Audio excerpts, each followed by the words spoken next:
senang sekali saya bisa kembali menyampaikan firman Tuhan.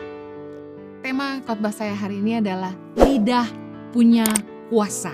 Pernahkah Anda mendengar pepatah yang berkata, lidah tidak bertulang? Lidah kita itu nggak ada tulangnya. Coba tekuk lidah Anda. Ada pepatah bahasa Inggris bilang, the tongue has no bones, but it is strong enough to break a heart. So be careful with your word. Lidah kita tuh memang gak bertulang, tapi bisa mematahkan hati orang. Makanya kita harus hati-hati dengan perkataan kita. Amsal 25 ayat 15 bilang lidah lemah lembut mematahkan tulang. Betapa luar biasanya kuasa lidah bisa mematahkan hati orang, mematahkan tulang. Artinya apa? Hati kita ini bisa membangkitkan semangat orang, tapi juga bisa melemahkan semangat orang. Lidah kita ini bisa membangun, tapi juga bisa menghancurkan. Bisa membuat orang bangkit untuk hal yang baik atau bangkit untuk hal yang buruk.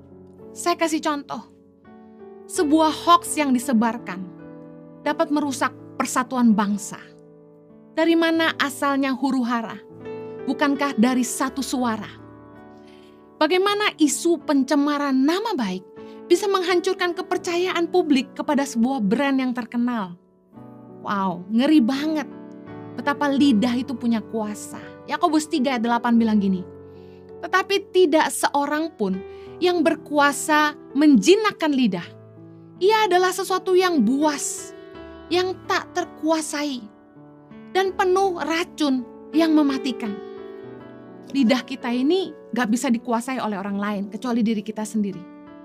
Kita bisa bebas ngomong apa saja. Banyak orang yang bilang, bukankah ini negara demokrasi, semua orang berhak mengeluarkan suara? Ya, benar. Tidak ada yang bisa menguasai lidah Anda. Tapi Anda bertanggung jawab juga untuk setiap suara yang Anda keluarkan. Tahukah Anda bahwa lidah kita menentukan hidup kita di bumi ini dan di kekekalan nanti? Amsal 18 ayat 20 berkata, perut orang dikenyangkan oleh hasil mulutnya, ia dikenyangkan oleh hasil bibirnya. Ayat 21 berkata, hidup dan mati dikuasai lidah, siapa suka menggemakannya akan memakan buahnya. Ketika kita melamar pekerjaan, tahukah Anda bahwa kita diterima bekerja di sebuah tempat bukan karena penampilan kita saja, bukan karena kerennya ijazah kita, tapi ada fase interview yang kemudian menjadi penentu akhir apakah kita diterima bekerja atau tidak. Firman Tuhan gak pernah salah. Perut orang dikenyangkan oleh hasil mulutnya. Bagaimana seseorang ketika dia bisa menguasai lidahnya dan dia beroleh kepercayaan dari atasannya, lalu dia diberi posisi yang lebih tinggi dan diberi jabatan dan bahkan gaji yang lebih. Perut orang dikenyangkan oleh hasil mulutnya, dikenyangkan oleh hasil bibirnya. Firman Tuhan ini terbukti. Kalau kita gak bisa menjaga confidentiality sebuah perusahaan di mana kita bekerja, kita akan mendapat kecaman, bahkan tuntutan tindak kriminal karena tidak menjaga kerahasiaan perusahaan yang dilindungi oleh undang-undang. Kalau kita menjaga lidah kita, kita akan menuai yang baik. Karena firman Tuhan bilang gini, hidup dan mati dikuasai lidah, siapa suka menggemakannya akan memakan buahnya. Memang gak ada yang bisa mengendalikan lidah kita. Tapi apa yang keluar dari mulut kita adalah tanggung jawab kita. Bertanggung jawablah atas setiap perkataan yang keluar dari mulutmu karena kita sendiri yang akan memakan buahnya. Dikatakan bahwa hidup mati dikuasai lidah. Tidak hanya tentang hidup kita di bumi, tapi di dalam kekekalan kita juga akan bertanggung jawab atas perkataan kita. Firman Tuhan dalam Matius 12 ayat 36 berkata begini, tetapi aku berkata kepadamu, Yesus berkata begini, setiap kata sia-sia yang diucapkan orang harus dipertanggungjawabkannya pada hari penghakiman. Ingat baik bahwa suatu hari nanti Anda dan saya akan selesai di bumi. Dan ketika kita menghadap hari penghakiman di mana kita akan berada di depan tahta Tuhan, kita harus mempertanggungjawabkan setiap perkataan sia-sia yang keluar dari mulut kita. Coba renungkan ayat firman Tuhan ini. Saya yakin kalau Anda betul-betul mengerti firman ini, Anda akan hati-hati berbicara. Apalagi mengeluarkan kata-kata yang sia-sia. nasihat firman Tuhan. Lebih baik jangan banyak bicara. Karena Amsal 10 ayat 19 bilang, di dalam banyak bicara pasti ada pelanggaran. Tetapi siapa yang menahan bibirnya berakal budi. Pernahkah Anda mengalami? Hampir kemerucut kata orang Jawa, hampir keceplosan. Tapi Anda ingat, mungkin Anda bisa dapat masalah karena perkataan ini, Anda langsung menekap mulut, gak jadi ngomong. Yang menahan bibir berakal budi. Ingat baik, sebelum bicara, mikir dulu. Bijaksana dengan perkataan kita. Bijaksana dengan kata-kata yang keluar dari mulut kita. Makanya ketika kita mau ketemu sama orang, ketika kita mau presentasi, doa dulu. Biarlah Tuhan menaruh perkataan pada gerbang mulut bibir kita. Berjaga-jaga di mulut kita supaya jangan sampai kita mengeluarkan perkataan yang salah. Tahan perkataanmu. Kalau engkau tahu bahwa perkataan itu bisa menghancurkan, merusak.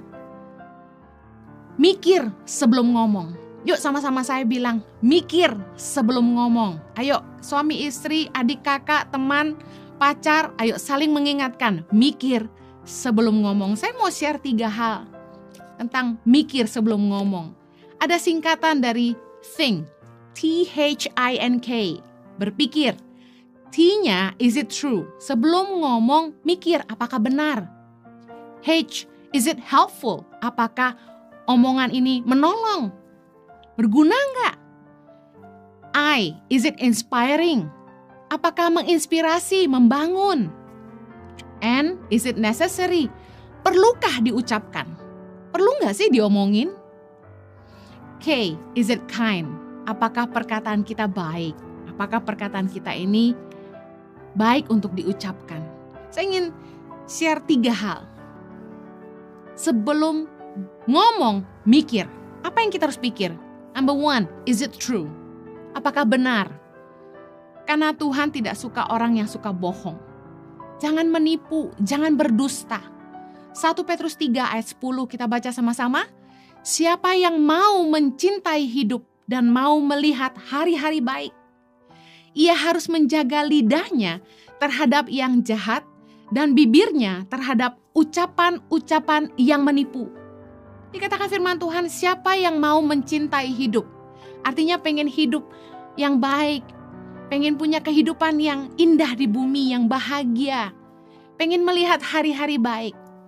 Syaratnya adalah menjaga lidah dari yang jahat dan bibir kita dari ucapan-ucapan yang menipu. Jangan menipu orang lain.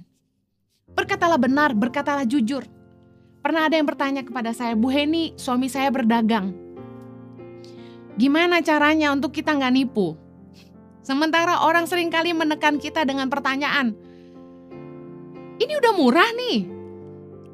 Saya katakan begini, mana ada orang dagang yang tidak untung?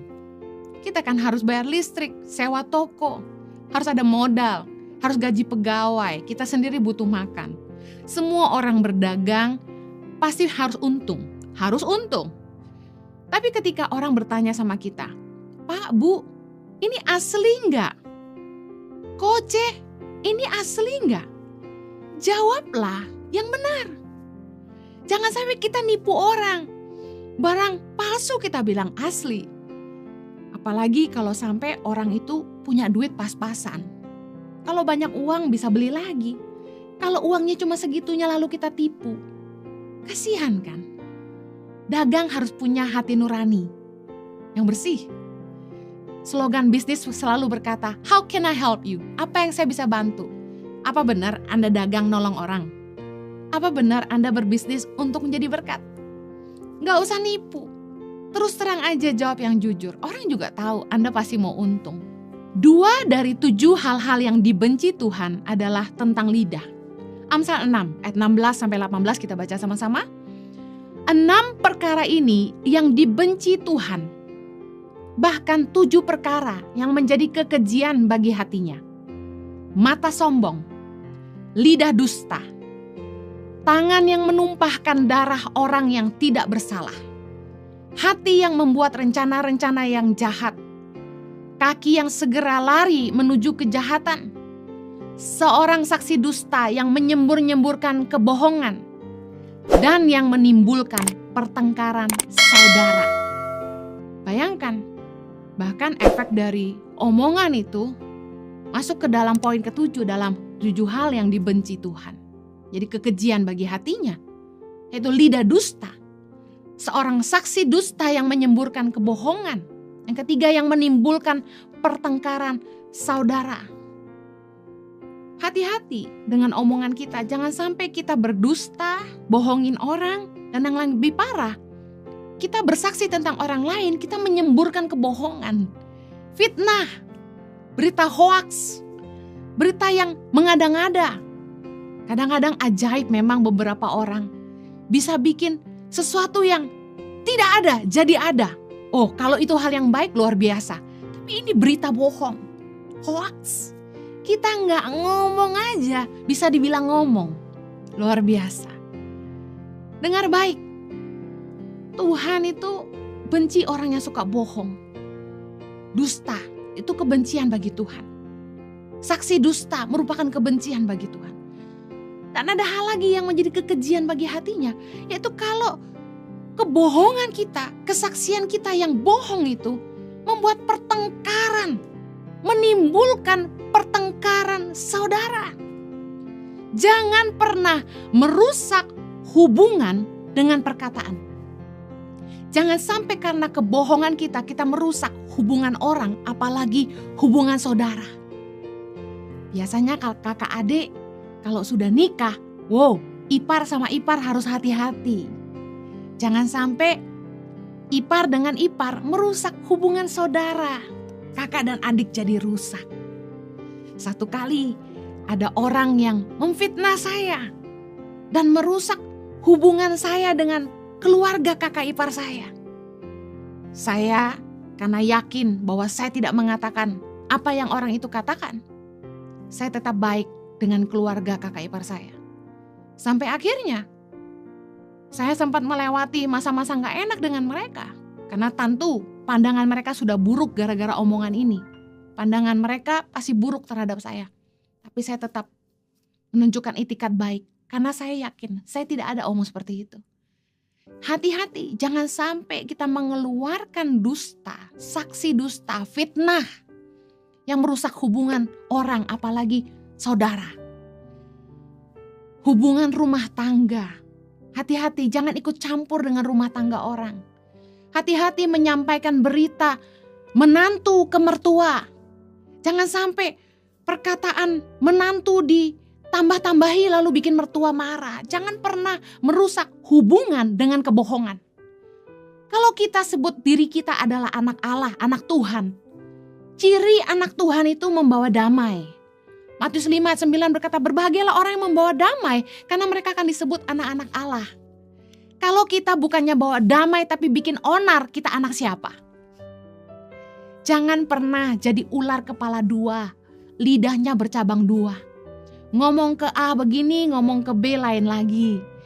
Amsal 10 ayat 31 bilang, mulut orang benar mengeluarkan hikmat, tetapi lidah bercabang akan dikerat. Hati-hati dengan lidah kita.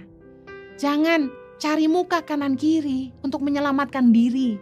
Jangan mengadu domba, jangan memecah belah dengan cerita beda di kanan, beda di kiri. Tuhan gak suka orang yang suka berdusta. Bahkan di akhir zaman dalam Yudas 1 ayat 17-19. Mari baca sama-sama. Tetapi kamu, saudara-saudaraku yang kekasih, ingatlah akan apa yang dahulu telah dikatakan kepada kamu oleh rasul-rasul Tuhan kita Yesus Kristus. Sebab mereka telah mengatakan kepada kamu, menjelang akhir zaman akan tampil pengejek-pengejek yang akan hidup menurut hawa nafsu kefasikan mereka. Mereka adalah pemecah belah yang dikuasai hanya oleh keinginan-keinginan dunia ini dan yang hidup tanpa Roh Kudus. Firman Tuhan berkata dalam Yudas 1 bahwa menjelang akhir zaman akan tampil pengejek-pengejek yang hidup menuruti hawa nafsu kefasikan mereka. Mereka adalah pemecah belah. Wow. Akhir zaman ini banyak akun-akun Instagram yang muncul untuk memecah belah umat Tuhan. Pengejek-pengejek yang sibuk mengejek orang lain, sibuk menjatuhkan orang lain. Hati-hati. Jangan sampai kita masuk dalam kelompok orang yang disebut oleh firman Tuhan menjelang akhir zaman akan tampil pengejek-pengejek yang menjadi pemecah belah. Poin yang kedua, mikir sebelum ngomong. Apakah menolong? Is it helpful? Is it inspiring? Membangun gak sih omongan kita? Berguna gak sih omongan kita? Mendidik gak sih omongan kita? Amsal 10 ayat 21 berkata, bibir orang benar menggembalakan banyak orang, tetapi orang bodoh mati karena kurang berakal budi. Amsal 15 ayat yang kedua berkata gini, lidah orang bijak mengeluarkan pengetahuan, tetapi mulut orang bebal mencurahkan kebodohan. Dengar baik, kebodohan di kedua ayat ini dimaksud adalah gini, orang-orang yang cuma taunya bikin hoax, berita bohong. Yang kedua, fitnah, gosip, dusta, cemooh, itu kebodohan. Ngomongin yang gak penting, ngomongin yang gak perlu. Orang benar, orang bijak, itu mulutnya menggembalakan banyak orang, mengarahkan orang lain, membimbing orang, mendidik orang. Orang bijak itu mengeluarkan pengetahuan, yang diomongin itu penting didengar, bikin orang jadi pandai, bikin hidup orang jadi berubah, jadi lebih baik, bikin orang yang gak ngerti jadi ngerti. Omongannya berguna, membangun, mengajar orang. Kalau gak penting gak usah diomongin, belajar. Hati-hati ketika ngomong tuh mikir, perlu diomongin gak sih, penting gak sih? Biasanya orang yang nganggur tuh mulutnya ngelantur. 1 Timotius 5:13 bilang, lagi pula dengan keluar masuk rumah orang mereka membiasakan diri bermalas-malas, dan bukan hanya bermalas-malas saja, tetapi juga meleter dan mencampuri soal orang lain dan mengatakan hal-hal yang tidak pantas. Nah, apa yang bikin orang jadi meleter? Meleter tuh apa? Gosip, ngomong cerewet, ngomongin orang, mencampuri soal orang lain, mengatakan hal-hal yang gak pantas, yang gak perlu diomongin. Saya mau pesan sama para wanita, ibu-ibu, boleh bersosialita, tapi yang berguna.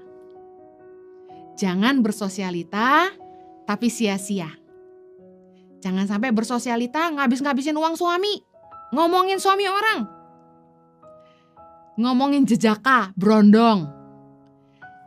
Orang nganggur biasa mulutnya ngelantur. Ayo jangan gosip. Kata orang makin digosok makin sip. Tapi sip banget kalau harus berhadapan dengan tata penghakiman, kita harus tanggung jawab loh semua perkataan sia-sia kita. Orang yang iri hati, biasanya kalau ngumpul sama yang orang iri hati juga, itu sibuk menjatuhkan orang lain. Ingat film kartun Snow White? Wah, mama tirinya Snow White itu selalu mikirin hal-hal untuk menjatuhkan, mencelakakan Snow White. Orang yang iri hati dengan kecantikan orang lain pasti sibuk menjatuhkan, cari kelemahan, cari kesalahan. Para wanita selalu mengagumi kecantikan wanita lain, gak ada habisnya. Ayo fokus sama kekuatan yang Tuhan kasih dalam hidupmu. Jangan bandingkan dirimu dengan orang lain. Gak ada habisnya. Pasti kalah kalau mau adu cantik. Yang lebih berduit, yang lahir dengan hidung mancung putih, bibir tipis, mata belok. Kita udah kalah gaya. Udah fokus sama kekuatan yang Tuhan tanam dalam hidup kita. Ayo fokus, berkarya. Pastikan hidup kita berguna. Kita mati juga gak sia-sia. Tukang fitnah dan tukang pencemooh itu penyebab pertengkaran. Seringkali damai-damai, tenang-tenang, malah jadi ribut gara-gara ada tukang fitnah dan tukang pencemooh. Ayo belajar, jangan suka mencemooh. Mencemooh tuh gini, ngomongin orang, ngejatuhin orang, negatif tentang orang. Fitnah, bikin berita bohong. Amsal 22 ayat 10 bilang gini, usirlah si pencemooh, maka lenyaplah pertengkaran dan akan berhentilah perbantahan dan cemooh. Bayangin, kalau ribut-ribut cari pencemoohnya. Biang keroknya siapa? Usir, kata firman Tuhan. Begitu dia pergi, tenang lagi. Amsal 26 ayat 20. Bila kayu habis, padamlah api. Bila pemfitnah tak ada, redalah pertengkaran. Bayangin, kalau ada pemfitnah, itu bikin orang ribut. Pemfitnah nggak ada, pasti nggak ada pertengkaran. Seperti api kalau nggak ada kayu pasti padam. Tahukah Anda, lidah punya kuasa. Tidak hanya menghancurkan, tapi bisa membangun. Tidak hanya melemahkan, tapi bisa menguatkan. Kata-kata kita itu bisa membunuh, tapi juga bisa menyembuhkan. Amsal 12 ayat 18. Ada orang yang lancang mulutnya seperti tikaman pedang, tetapi lidah orang bijak mendatangkan kesembuhan. Tahukah Anda bahwa orang yang perkataannya menyenangkan, pasti membuat orang-orang di sekitarnya bahagia, apalagi keluarganya. Menyenangkan banget dekat dengan orang yang positif, yang perkataannya manis, selalu bikin semangat. Pernahkah Anda duduk dengan orang yang setelah kita ngobrol sama dia, kita tuh malah jadi bangkit semangatnya. Setelah ngobrol sama dia, pikiran kita dibukakan. Setelah ngobrol sama dia, kita tuh langsung jadi ngerti, oh kita harus ngapain. Luar biasa. Amsal 16 ayat 24. Perkataan yang menyenangkan adalah seperti sarang madu, manis bagi hati dan obat bagi tulang-tulang. Semua orang senang dekat dengan orang yang bahagia, yang mulutnya positif, menyembuhkan semangat kita yang patah. Ingat, hidup bagi banyak orang adalah perjuangan, apalagi di masa-masa pandemi seperti ini. Semua orang pulang ke rumah yang berbeda-beda suasananya. Mungkin ada yang istrinya melemahkan, tapi ada juga istrinya yang menguatkan. Ingat baik, hidup bagi banyak orang adalah perjuangan dan mereka ingin pulang ke rumah yang bisa bikin mereka bahagia. Melupakan kesusahan mereka sejenak dan paling tidak membangkitkan semangat mereka untuk berjuang lagi besok. Pakai kata-katamu untuk menyembuhkan.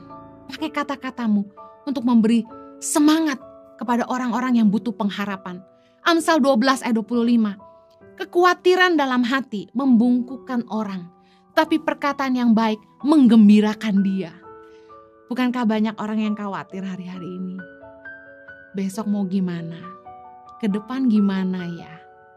Ayo, jangan malah melemahkan orang. Pakai perkataan yang baik menggembirakan dia. Kalau Anda ketemu dengan jomblo, jangan tanya, kapan nikah?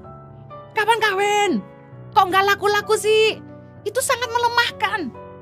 Mereka aja udah khawatir ngitung umur, ngitung hari. Harusnya ketika ketemu, Anda bikin mereka semangat. Perkataan yang baik menggembirakan. Bilang gini, besok kamu pasti ketemu jodoh. Besok Tuhan pasti kirim pangeran yang baik buat kamu. Besok kamu pasti ketemu istri yang baik. Lemparkan perkataan yang baik, bikin orang semangat. Jangan bolak-balik nanya kapan nikah. Emang Anda mau bayarin kalau dia pesta?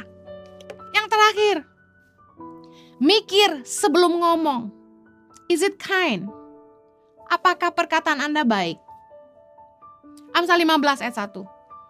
Jawaban yang lemah lembut meredakan kegeraman, tetapi perkataan yang pedas membangkitkan marah. Kenapa ya perkataan beberapa orang tuh selalu pedas, nyakitin? Lukas 6 ayat 45 berkata gini, orang yang baik mengeluarkan barang yang baik dari perbendaharaan hatinya yang baik. Orang yang jahat mengeluarkan barang yang jahat dari perbendaharaannya yang jahat.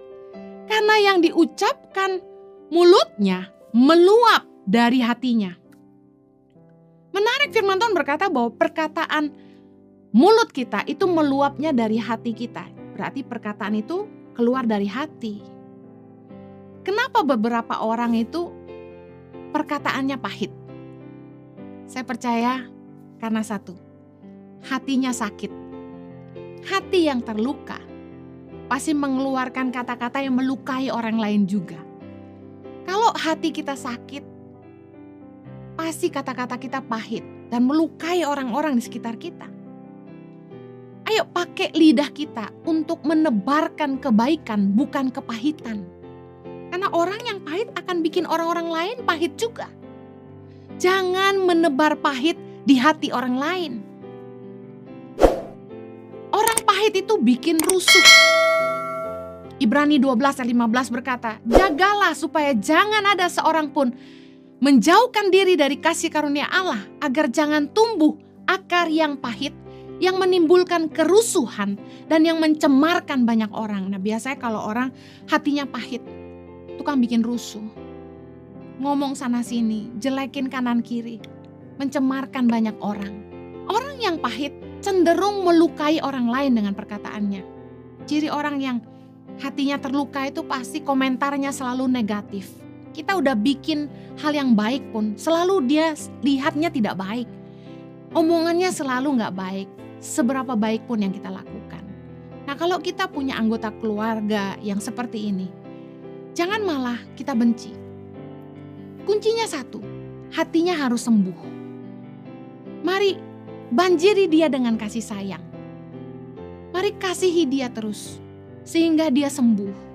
Ajak dia untuk mengampuni orang yang pernah melukai hatinya di masa yang lalu. Ajak untuk berdoa dan berdamai dengan diri sendiri. Kalau kita ketemu dengan orang-orang yang mulutnya pahit karena hatinya sakit, jangan malah kita benci sama mereka. Harusnya kita rangkul mereka. Hujani mereka dengan kasih sayang. Kalau kita nggak sembuh, orang yang sakit hati nggak mau sembuh, kita akan mengorbankan banyak hubungan. Kalau kita nggak mau melepaskan pengampunan dan membebaskan diri kita sendiri dari kepahitan, kita malah akan mengorbankan banyak hubungan ke depan karena perkataan kita yang selalu menyakitkan orang lain. Kita nggak akan benar-benar pulih sampai kita betul-betul mau mengampuni. Kita tidak akan pulih sampai kita benar-benar mau mengampuni. Saya ingin tutup dengan ini, dengan perkataan yang baik. Jangan menghina orang lain, jangan merendahkan orang lain. Kalau kita ngomong, hati-hati jangan sampai membuat gambar diri orang lain rusak. Amsal 26 ayat 18. Seperti orang gila menembakkan panah api, panah dan maut. Demikianlah orang yang memperdaya sesamanya dan berkata, aku hanya bersenda gurau. Luar biasa, ayat firman Tuhan mengajar gini, bahwa orang yang ngomong sembarangan, memperdaya sesamanya, ngebully sesama dengan perkataan yang merendahkan, dan dia dengan santai bilang, sorry, gue cuma bercanda, I'm just kidding, I'm just joking. Tahukah Anda, firman Tuhan berkata ini orang gila, menembakkan panah, api, panah dan maut. Kenapa dibilang panah dan api, panah dan maut? Karena perkataan kita itu ketika kita lepaskan itu kayak panah, nancap di pikiran orang, di hati orang, terbawa dalam mimpi. Perkataan itu bisa memanipulasi. Ketika dia mandi, dia terngiang-ngiang perkataan yang sama. Ketika dia tidur sampai dia ngimpi. Perkataan kita itu tajam. Kenapa dikatakan maut?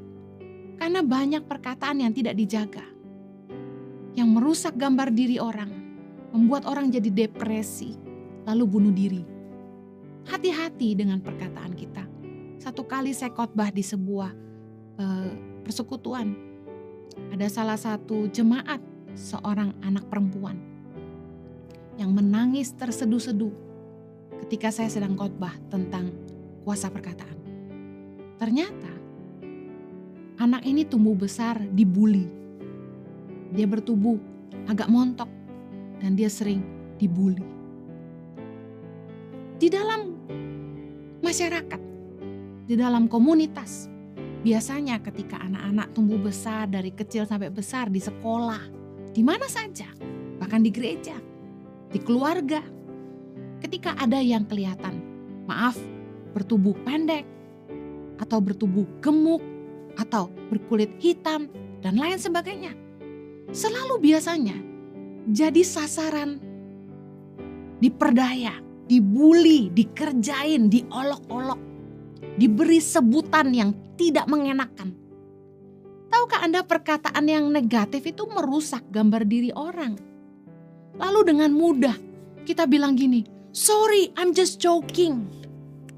Wow, kita nggak tahu betapa perkataan kita itu bisa merusak gambar diri orang. Hati-hati dengan apa yang keluar dari mulut kita. Jangan sampai dari mulut kita keluar kutuk. Ketika kita ngomong, yang kita keluarkan tuh dua, berkat atau kutuk.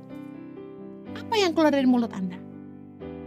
Hati-hati, jangan marah sama anakmu, pasanganmu, orang tuamu, temanmu, atau siapapun. Lalu Anda mengucapkan kutuk atas hidup mereka. Ucapkanlah berkat. Meskipun Anda mungkin tidak suka dengan karakternya, ucapkan berkat. Justru kalau Anda punya pasangan yang kurang sabar, Anda harus bilang begini, suamiku sabar. Kalau Anda punya istri yang cerewet, Anda bilang gini, oh istriku lemah lembut. Berkati pasanganmu. Kalau ada anakmu yang agak lincah, jangan teriaki, hei anak nakal. Tapi ucapkan berkat dan katakan begini, anak baik gak boleh nakal. Kalau ada anakmu yang mungkin nilai matematikanya jelek, jangan diteriaki, dasar anak bodoh. Tapi malah bilang gini, anak pintar harus rajin belajar. Hati-hati mengeluarkan perkataan. Perkataan kita adalah doa. Berkat atau kutuk yang keluar dari mulut kita. Yakobus 3:9 bilang gini, dengan lidah kita memuji Tuhan Bapa kita. Dan dengan lidah kita mengutuk manusia yang diciptakan menurut rupa Allah. Dari mulut yang satu keluar berkat dan kutuk. Hal ini saudaraku tidak boleh terjadi demikian. Jangan nyumpahin orang. Jangan mengutuki, nanti kamu mati, nanti kamu ini celaka. Kalau gak bayar per bulan nanti kamu gak masuk surga. Jangan ngomong yang kayak gitu. Keluarkan perkataan yang baik. Firman Tuhan itu disebut the good news. Harusnya yang kita bicarakan kalau firman itu pasti hal yang baik. Jangan bicara kotor. Efesus 4 ayat 29. Janganlah ada perkataan kotor keluar dari mulutmu. Tetapi pakailah perkataan yang baik untuk membangun di mana perlu. Supaya mereka yang mendengarnya beroleh kasih karunia. Jangan suka alasan, gue lagi emosi, gue lagi marah. Lalu kita teriakin orang, cicak, kelelawar, laba-laba, semut. Hati-hati jangan mengeluarkan perkataan kotor dari mulut kita. Pastikan perkataan kita itu membangun. Perkataan kita itu baik. Is it kind? Jangan menghakimi orang. Ingat Matius 7 ayat 2 berkata begini. Karena dengan penghakiman yang kamu pakai untuk menghakimi, kamu akan dihakimi. Dan ukuran yang kamu pakai untuk mengukur akan diukurkan kepadamu. Hati-hati sekali menghakimi orang. Hei kamu jelek. Hei kok kamu cerai sih? Hati-hati. Apa yang kita ucapkan akan diukurkan kepada kita. Hati-hati, jangan saling menghakimi. Firman Tuhan berkata dalam Yakobus 1 ayat 26, jikalau ada seorang menganggap dirinya beribadah tetapi tidak mengekang lidahnya, ia menipu dirinya sendiri, maka sia-sialah ibadahnya. Jangan sampai ibadah kita sia-sia hanya karena kita tidak menjaga lidah. Mungkin kita merasa kita cukup rohani, kita tahu firman banyak, tapi dengar baik. Sekalipun kita ngerti kebenaran, kita gak punya hak untuk menghakimi orang. Jangan sampai ibadah kita sia-sia. Jangan sampai taburan kita sia-sia. Hanya karena kita tidak menjaga lidah. Orang yang beribadah itu bisa mengekang lidahnya. Saya berdoa agar Anda diberikan kemampuan oleh Tuhan untuk menguasai lidah. Karena lidah punya kuasa menentukan hidup kita dan masa depan kita. Mari pakai lidah kita untuk memberkati dan bukan mengutuk. Mari jadi saksi Tuhan dimanapun kita berada. Mari kita berdoa. Kiranya anugerah Tuhan memampukan kami untuk memahami firman-Mu, sehingga kami bisa melakukannya. Berikan kasih karunia-Mu Tuhan. Berjaga-jagalah pada gerbang mulut kami, supaya kami tidak mengeluarkan perkataan yang tidak baik, perkataan yang tidak membangun, perkataan yang sia-sia. Tapi biarlah kiranya Tuhan selalu mengingatkan kami Tuhan, untuk menjaga perkataan kami, supaya kami boleh jadi berkat bagi semua orang dengan mulut kami. Demi nama Yesus kami berdoa. Amen.